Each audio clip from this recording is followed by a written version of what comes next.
Om Namo Bhagavate Vasudevaya. Om Namo Bhagavate Vasudevaya. Om Namo Bhagavate Vasudevaya. Welcome all to today's reading from Chaitanya Charitamrita. We are reading from Adi Lila, chapter 1, and we'll be beginning from verse 48. Mukam karoti vachalam pangum langhayate girim yat kripa tamham vande Shri Gurum Deenatarinam Paramananda Madhavam Shri Chaitanyeshwaram Hari Om Tat Sat. Verse 48. O my Lord, transcendental poets and experts in spiritual science could not fully express their indebtedness to you even if they were endowed with the prolonged lifetime of Brahma. For you appear in two features, externally as the Acharya and internally as the Supersoul, to deliver the embodied living being by directing him how to come to you. Purport. This verse from Srimad Bhagavatam, 11th canto, 29th chapter, verse 6 was spoken by Sri Uddhav after he heard from Sri Krishna all necessary instructions about yoga. Verse 49. To those who are constantly devoted to serving me with love, I give the understanding by which they can come to me. Purport. This verse of the Bhagavad Gita 10.10 clearly states that how Govinda Dev instructs his bona fide devotee. The Lord declares that by enlightenment in theistic knowledge, he awards attachment for him to those who constantly engage in his transcendental loving service. This awakening of divine consciousness enthralls a devotee who thus relishes his eternal transcendental mellow. Such an awakening is awarded only to those convinced by devotional service about the transcendental nature of the personality of Godhead. They know that the supreme truth, the all-spiritual and all-powerful person, is one without a second and has fully transcendental senses. He is the fountainhead of all emanations. Such pure devotees, always merged in knowledge of Krishna and absorbed in Krishna consciousness, exchange thoughts and realizations as great scientists exchange their views and discuss the results of their research in scientific academies. Such exchanges of thought in regard to Krishna give pleasure to the Lord, who therefore favors such devotees with all enlightenment. Verse 50.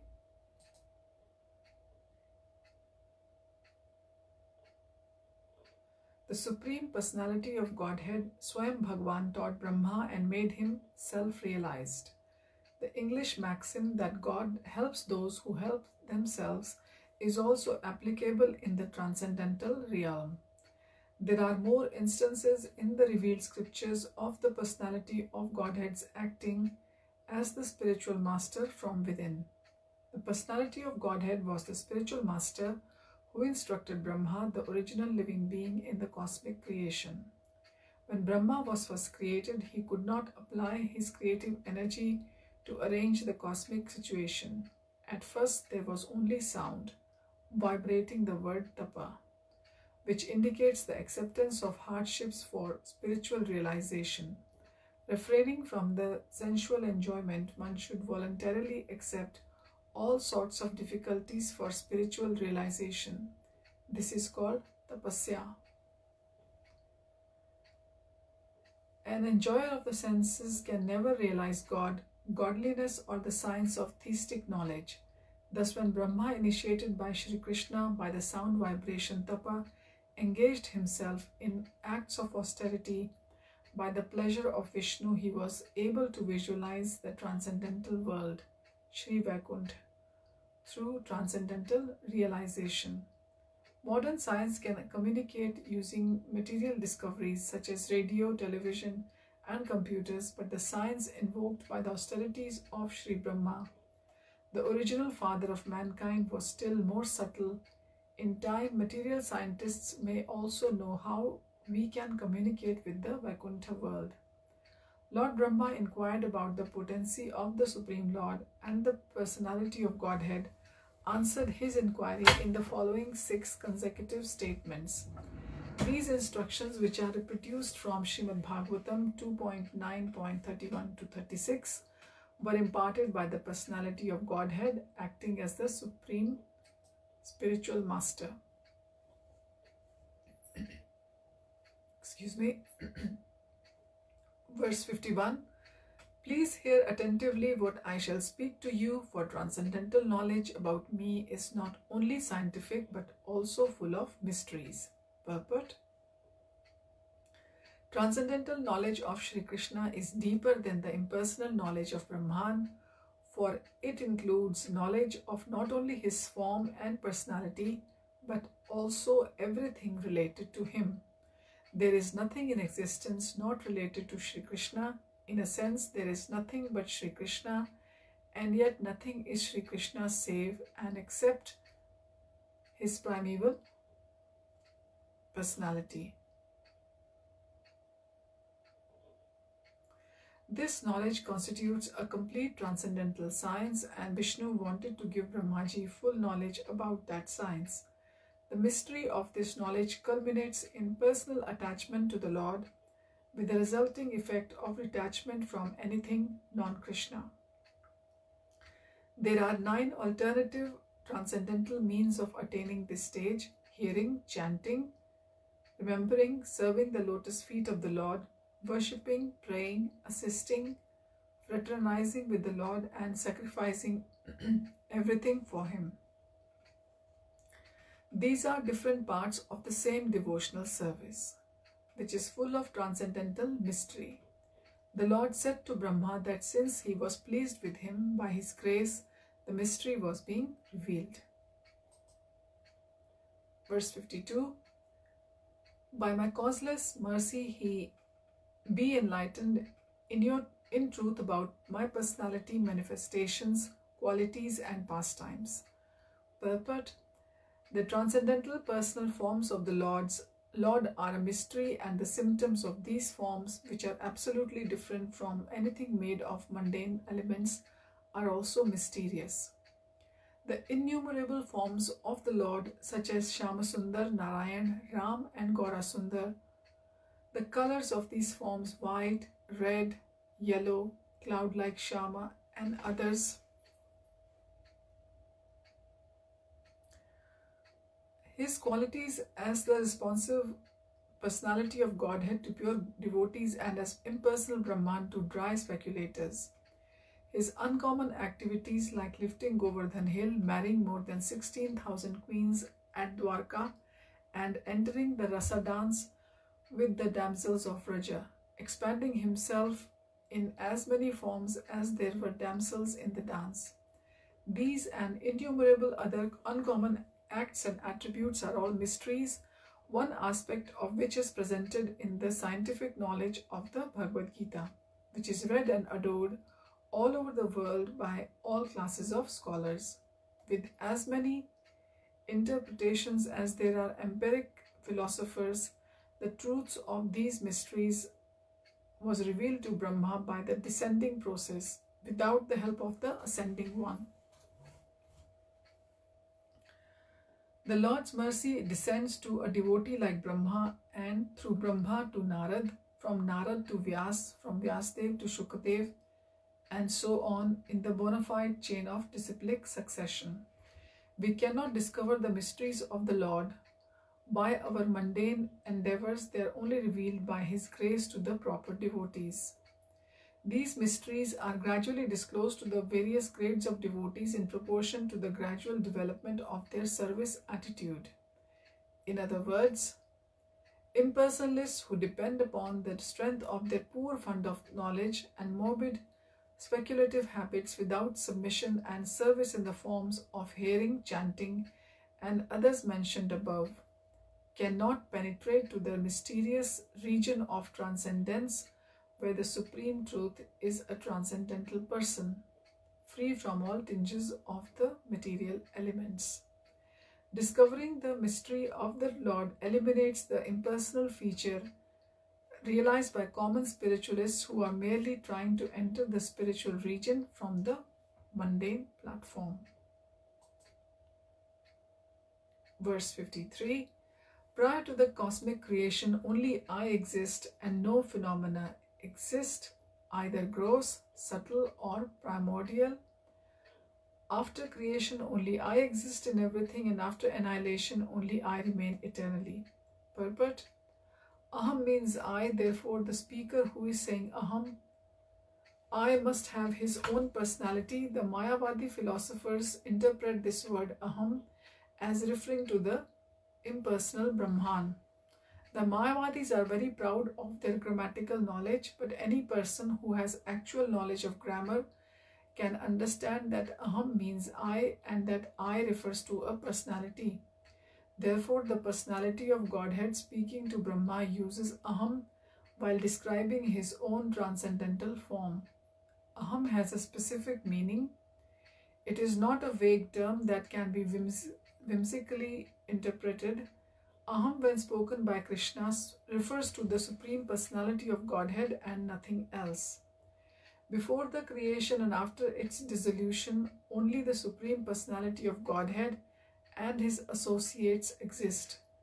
There is no existence of the material elements. This is confirmed in the Vedic literature. Vasudeva idam agra asin na brahma nacha shankaraha. The meaning of this mantra is that before creation there was no existence of Brahma or Shiva, for only Vishnu existed. Vishnu exists in his abode, the Vaikuntha's. There are innumerable Vaikuntha planets in the spiritual sky, and on each of them Vishnu resides with his associates and his paraphernalia. It is also confirmed in the Bhagavad Gita that although the creation is periodically dissolved, there is another abode which is never dissolved. The word creation refers to the material creation, because in the spiritual world everything exists eternally and there is no creation or dissolution. The Lord indicates herein that before the material creation he existed in fullness and all transcendental opulences, including all strength, all wealth, all beauty, all knowledge, all fame and all renunciation. If one thinks of a king, he automatically thinks of his secretaries, ministers, military commanders, palaces, and so on. Since a king has such opulences, one can simply try to imagine the opulences of the Supreme Personality of Godhead. When the Lord says Aham, therefore it is to be understood that he exists with full potency, including all opulences. The word Yat refers to Brahman, the impersonal effulgence of the Lord. In the Brahma Samhita 5.40, it is said, Tad Brahma Nishkalam Anantam Ashesha Bhutam. The Brahman effulgence expands unlimitedly, just as the sun is a localized planet with the sunshine expanding unlimitedly from that source. So the absolute truth is the Supreme Personality of Godhead.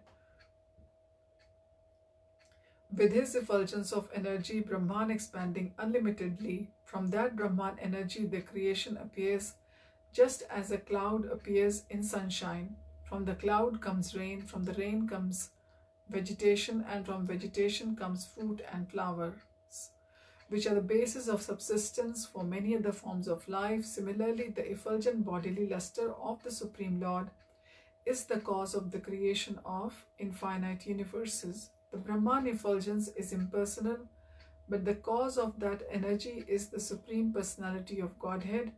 From him in his abode, the Vaikunthas, this Brahmajyoti emanates. He is never impersonal. Since impersonalists cannot understand the source of the Brahman energy, they mistakenly choose to think this impersonal Brahman the ultimate or absolute goal. But as stated in the Upanishads, one has to penetrate the impersonal effulgence to see the face of the Lord.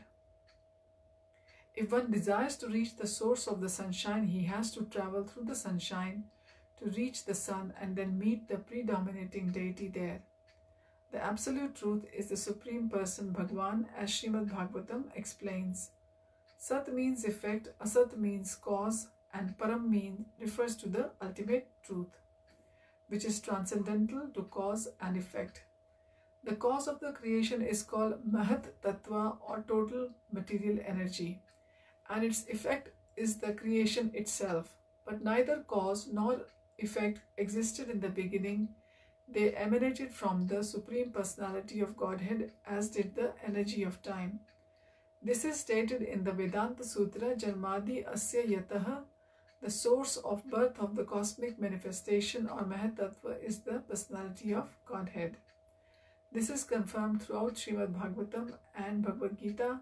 In Bhagavad Gita 10.8, the Lord says, Aham Sarvasya Prabhavo, I am the fountainhead of all emanations. The material cosmos, being temporary, is sometimes manifest and sometimes unmanifest, but its energy emanates from the Supreme Absolute Lord.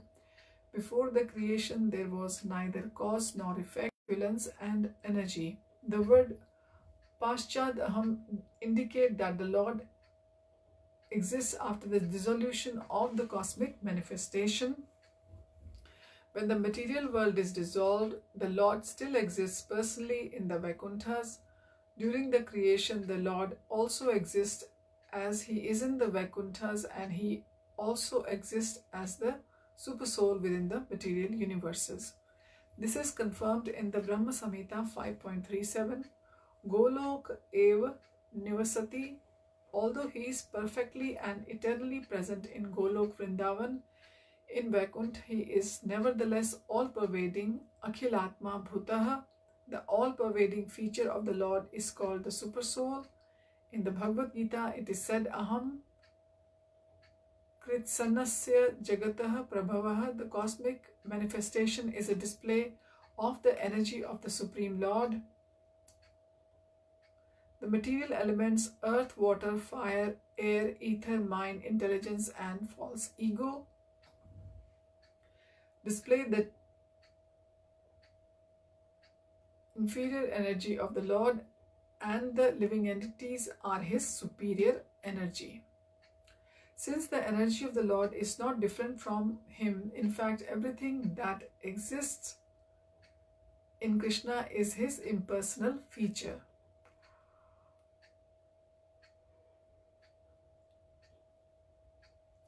Sunshine, sunlight and heat are not different from the sun, and yet simultaneously they are distinct energies of the sun.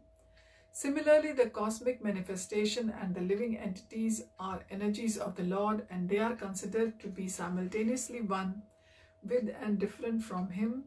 The Lord therefore says, I am everything, because everything is his energy and is therefore non-different to him.